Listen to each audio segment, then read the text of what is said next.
આપણે સરસ મજાની દૂધીની એવી રેસીપી જોઈએ કે જે રેસીપી ખાઈને મેં પણ મારું 3 મહિનામાં 25 કિલો વજન ઘટાડ્યું છે. તો ચલો જોઈએ રેસીપી. સૌથી પહેલાં તો તમારે વેઇટ લોસ કરવું છે, તમારે ફેટ લોસ કરવું છે તો દૂધી ખાવી ખૂબ જરૂરી છે. દૂધી છે ને આપણા હેલ્થ માટે અમૃત સમાન છે. દૂધીની અંદર કોઈ પણ પ્રકારનો ટેસ્ટ નથી આવતો. દૂધી થોડી ફીકી હોય છે પરંતુ એના પોષક તત્વો બહુ બધા હોય છે. આપણી હેલ્થ માટે પ્રોટીન, કેલ્શિયમ, મેગ્નેશિયમ, પોટેશિયમ, ઝીંક, ફોસ્ફરસ બધા જ પોષક તત્વો દૂધીમાં છે.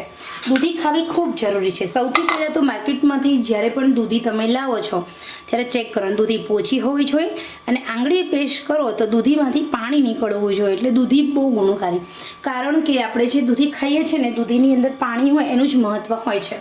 તમારે વજન ઘટાડવું હોય તો દૂધી ગુણકારી છે. બાફેલી દૂધી ખાઓ, જીરા મીઠામાં વઘારેલી દૂધી ખાઓ, દૂધીનું સૂપ બનાવીને પીવો, દૂધીનું જ્યુસ બનાવીને પીવો. પરંતુ દૂધી એટલા માટે જરૂરી છે કે દૂધી તમારા શરીરની અંદરની ચરબી બાળે છે, કેલરી બાળે છે, તમારા શરીરના સ્નાયુ મજબૂત થાય છે. તમે જિમમાં જાઓ છો, યોગા એક્સરસાઇઝ કરો છો અને શ્રમ કરીને જે પણ તમે તમારા શરીરની અંદરના સ્નાયુ છે એ તમે મજબૂત કરો છો, એ જ રીતે દૂધી તમારા શરીરના સ્નાયુને મજબૂત કરે છે. એટલા માટે દૂધી ખૂબ ઉપયોગી છે. હવે આપણે આ દૂધી છે એનો વજન ઘટાડવા માટે ઉપયોગો કરીશું. તો સૌથી પહેલાં આપણે દૂધીના છાલ ઉતારી લેવાનું છે. દૂધી કડવી હોય છે એટલે આપણે કડવી દૂધી નથી ખાવાની. ઓકે, દૂધીને આવી રીતે ઝીણી ઝીણી ઝીણી ઝીણી છાલ ઉતારી લેવાની છે.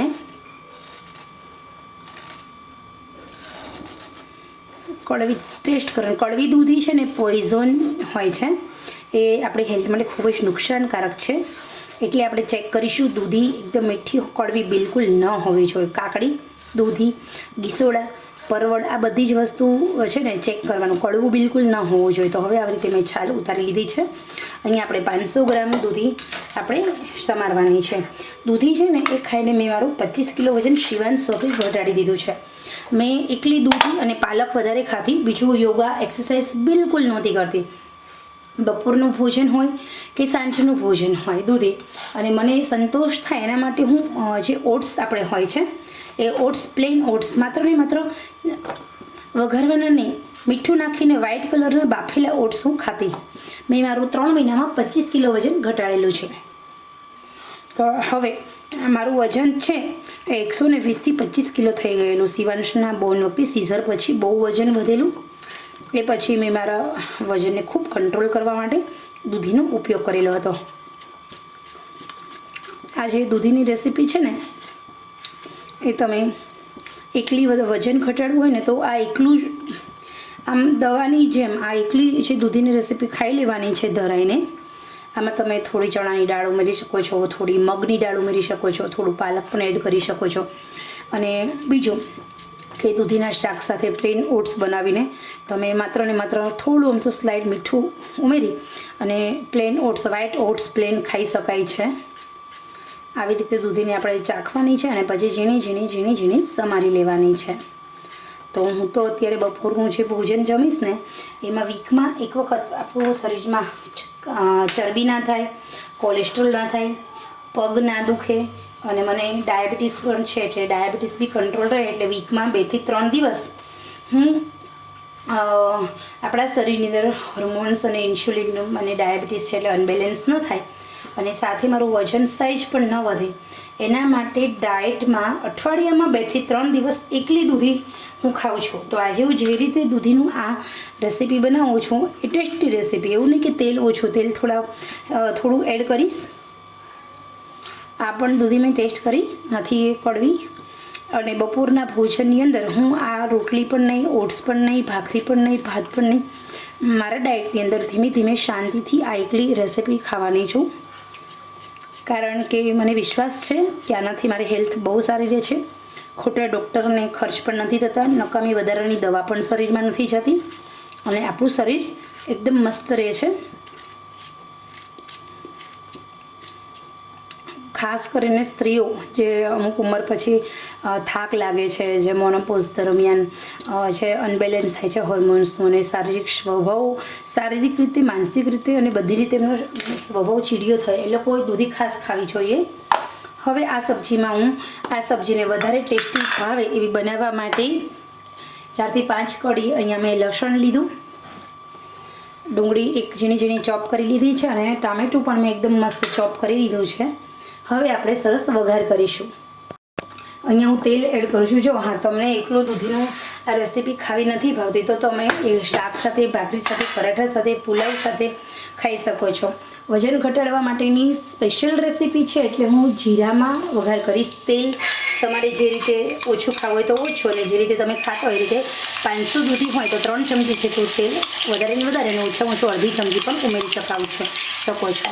પણ દૂધીના શાકની અંદર તેલ હોય ન હોય એનો કાંઈ મતલબ થતો નથી, કારણ કે ઓલરેડી દૂધી છે ને એ આપણી હેલ્થની અંદર કેલરી બાળવાની છે. તો ડુંગળી ઉમેરી દીધી, મેં તરત જ ટામેટાં ઉમેર્યા છે. અહીંયા આપણે ડુંગળીને સાંતળવા દેવાની એવી કોઈ જરૂર છે નહીં. હવે આપણે શું કરીશું તો થોડી હું ઉમેરીશ, આપણે પહેલાં જ ઉમેરવાની હોય. હળદર ઉમેરીશું, લાલ મરચું ઉમેરી દઉં છું. કશ્મીરી મરચું છે મારી પાસે અને રેશમ પટ્ટો બંને છે એટલે થોડું ઉમેરું છું, અડધી ચમચી. સાથે આપણે નમક ઉમેરી દઈએ, થોડું અમથું કાચું જીરું ઉમેરી દેવાનું છે. અને આ ટેસ્ટી બને શાક એના માટે થોડો એવો ગરમ મસાલો, અને પછી આપણે બધી દૂધીને ઉમેરી દેવાની. જે દૂધીમાં એટલું પાણી હોય છે એટલે આપણે પાણીનો ભાગ ઓછો એડ કરવાનો છે. હવે આપણે સાંતળી લઈશું.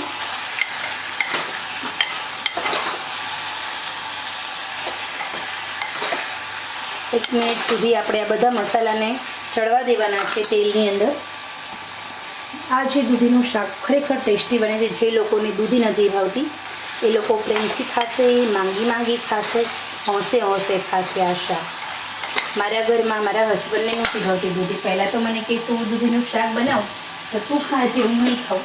પરંતુ મેં ખરેખર આ શાક બનાવ્યું ને તો અમારા ઘરમાં જેને પણ દૂધી નહોતા ભાવતા એ બધાને ખાવા માંડ્યા છે. હવે આપણે એમાં થોડું તો પાણી ઉમેરી દઈએ. દૂધીમાં એટલો પાણીનો ભાગ હોય, પાણી છૂટે એટલે બહુ વધારે નહીં હોય. 500 ગ્રામ દૂધીની અંદર 4 ચમચી જ પાણી ઉમેર્યું છે. અને મીડિયમ આંચે આપણે આ શાકને થવા દઈએ. જો તમે ફૂલ આંચે કરો તો 3 સીટી, અને મીડિયમ આંચે કરો તો 2 સીટી, અથવા તો 10 મિનિટ સુધી તમારે આ શાકને ચડવા દેવાનું છે. ઓકે, તો ચલો હવે આપણે સીટી થશે પછી જોઈએ. અહીંયા આપણે જોઈએ તો મેં 3 સીટી એકદમ મીડિયમ આંચે થવા દીધી છે, એટલે કે 12 થી 13 મિનિટ સુધી મીડિયમ આંચે શાકને ચડવા દીધું છે. આપણી આ વેઇટ લોસ દૂધીની રેસીપી તમે લુખી પણ ખાઈ શકો છો. વજન ઘટાડે છે ડેફિનેટલી. આ એકલી ખાઓ, અથવા તો આની સાથે ઓટ્સ બનાવીને ખાઓ, અથવા તો તમે આના સાથે એક રોટલી અથવા તો બાજરાનો અડધો રોટલો ચાવીને ખાઈ શકો છો.